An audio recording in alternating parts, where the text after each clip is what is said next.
जी welcome back. माजरत के साथ जी वो किसी एक कॉल आ गई थी जिसकी वजह से सेशन जो है वो स्किप हो गया।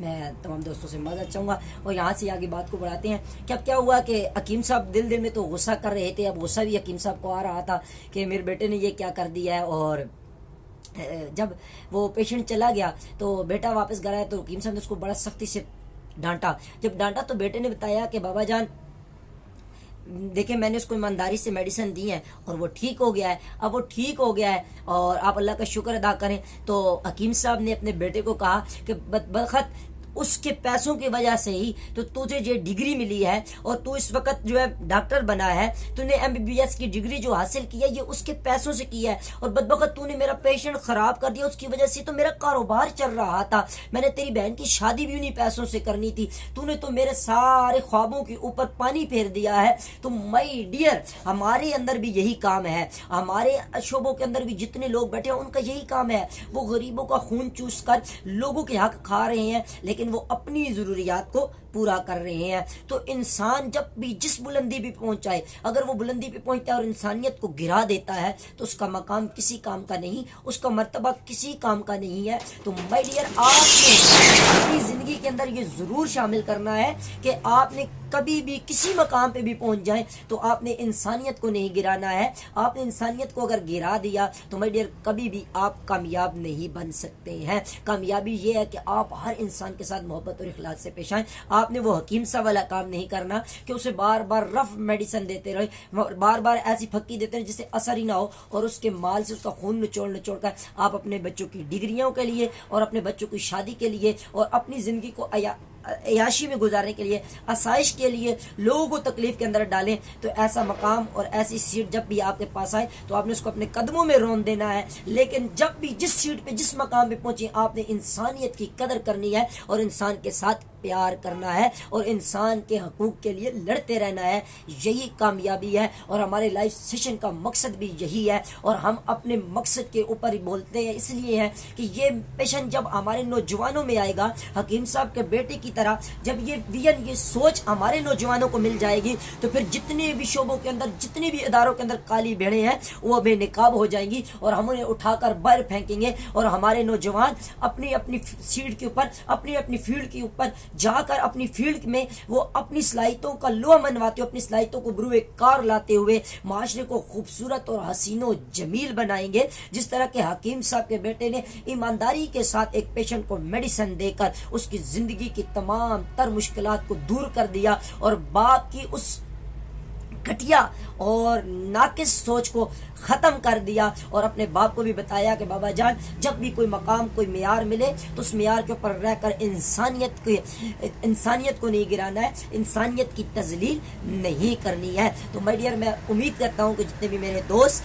मेरे साथ प्यार करने वाले दोस्त हमारा ये सेशन देखते हैं और जिस दोस्त तक ये हमारा सेशन के तरफ सेशन की वजह से मेरा ये मैसेज पहुंचेगा तो उम्मीद करता हूँ वो सारे के सारे दोस्त इंशाल्लाह जी इसके ऊपर अमल करेंगे। और जब हम अमल करेंगे तो हम एक कामयाब इंसान बन जाएंगे और जब हम कामयाब इंसान बन जाएंगे फिर हमारी दुनिया भी संवरेगी, आखिरत भी संवरेगी। तो ये संवारने के लिए हमें ईमानदारी के दामन नहीं छोड़ना, ईमानदारी के दामन को पुख्तगी से थामे रखना है और सच्चाई के दामन को भी नहीं छोड़ना है। जब हम ये दोनों काम करेंगे और लालच से हम मुबर्रे हो जाएंगे तो इंशाअल्लाह अज़ीज़ हमारी ज़िंदगियाँ खूबसूरत और हसीन बन जाएंगी और हमारी ज़िंदगी के साथ जुड़े हुए तमाम इंसान कामयाब तरीन इंसान बनना शुरू हो जाएंगे। यहाँ पे खूबसूरत सी बात और खूबसूरत सा मिसरा आपकी सिमतों के हवाले करने लगा हूँ कि फतूर तो होता है हर उम्र में जुदा जुदा, फतूर तो होता है हर उम्र में जुदा जुदा, खिलौना इश्क पैसा और फिर खुदा खुदा। बस इंसान की इतनी सी जिंदगी है।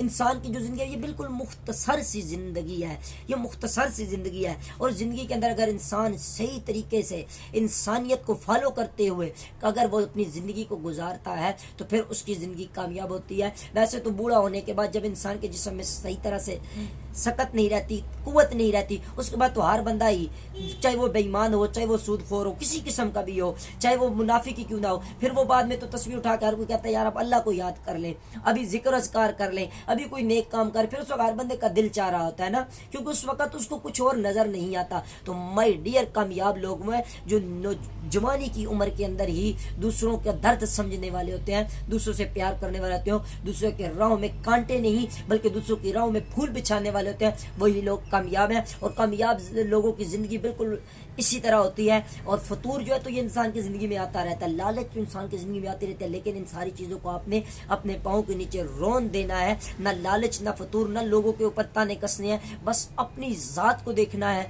और लोगों की जात को फायदा पहुंचाने का सोचते रहना है। और मैं ये इसीलिए मिसरा को बताया है कि फतूर होता है हर उम्र में जुदा जुदा। ये फतूर जो है ना, ये तो इंसान के जहन में आता रहता है, लेकिन आपने इसको जगह नहीं देनी है, इसे उठाकर बाहर फेंकना है। जब इसे अपने सोच से, अपने विजन से उठाकर बाहर फेंक देंगे तो फिर आपकी सोच जब पाकीज़ा हो जाएगी, जब आपकी सोच को तारत मिलेगी, इसको खुशबू मिलेगी, तो ये मुअत्तर होने लगेगी। जब ये मुअत्तर होगी तो फिर आपकी सोच और आपके विजन की खुशबू से बहुत सारे लोग जो है वो फ़ायदा उठाना शुरू कर देंगे। और ये मैंने आपको बता दें ज़िंदगी में क्या है, फतूर तो इंसान की ज़िंदगी चलता रहता है, इस फतूर को आपने अपने पाँव के नीचे रौंदना है, ताकि आखिरी उम्र में खुदा खुदा नहीं बल्कि अभी से ही खुदा खुदा का डर शुरू हो जाए, खुदा करना शुरू हो जाए, तो फिर आप कामयाब तरीन इंसान बन जाएंगे। तो जी यहाँ तक था हमारा और आपका साथ दुराने सेशन। कोई ऐसी बात जो मेरे मुंह से निकली हो, आपकी दिल आज़ारी का बायस बनी हो, तो मैं दोनों हाथ जोड़कर आपसे माफ़ी चाहता हूँ, खुदारा मुझे माफ़ कीजिएगा। और कोई ऐसी बात जो आपकी सोच, आपके विजन को तब्दील करे और आप और आपकी ज़ात के साथ जुड़े हुए लोगों की ज़िंदगी के अंदर खुशहाली का बायस बने, तो अपने मेज़बान हाफिज़ नियाज़ को अपनी दुआओं के अंदर ज़रूर याद रखिएगा। और आज का हमारा सेशन कैसा रहा ये आपके लाइक, आपके कमेंट्स और आपके शेयर की वजह से पता चलेगा। कमेंट्स के अंदर आपने बताते रहना है और कोशिश करनी है। और एक यहाँ पे हदीस छोटी सी आपको सुनाता चलूँ, सरकार दो आलम सल्लल्लाहु अलैहि वसल्लम ने फरमाया, मोमिन भाई जो अपने लिए पसंद करे वही अपने मोमिन भाई के लिए पसंद करे। अगर आपने को मेरी बातें पसंद आई हैं तो ये आपका फर्ज है और ये मेरा आपके ऊपर कर्ज है। ये आपका फर्ज भी है और मेरा आपके ऊपर कर्ज है। आपने मेरी इस वीडियो को अपने दोस्तों, अपने रिलेटिव के साथ शेयर करनी है, ताकि ये मैसेज तमाम उन दोस्तों तक भी पहुंच जाए जिनका आप फायदा चाहते हैं, जिन लोगों को आप कामयाबी के रास्ते पे गामजन देखना चाहते हैं और जिन लोगों को आप कामयाबी के स्टेज के ऊपर खड़े देखना चाहते हैं, उन तक आपने मेरी ये वीडियो शेयर करनी है। यहाँ तक का मेरा और आपका साथ, मैं अपने तमाम चाहने वालों का शुक्रिया अदा करते हुए इजाज़त चाहूँगा। वस्सलाम, अल्लाह हाफिज़।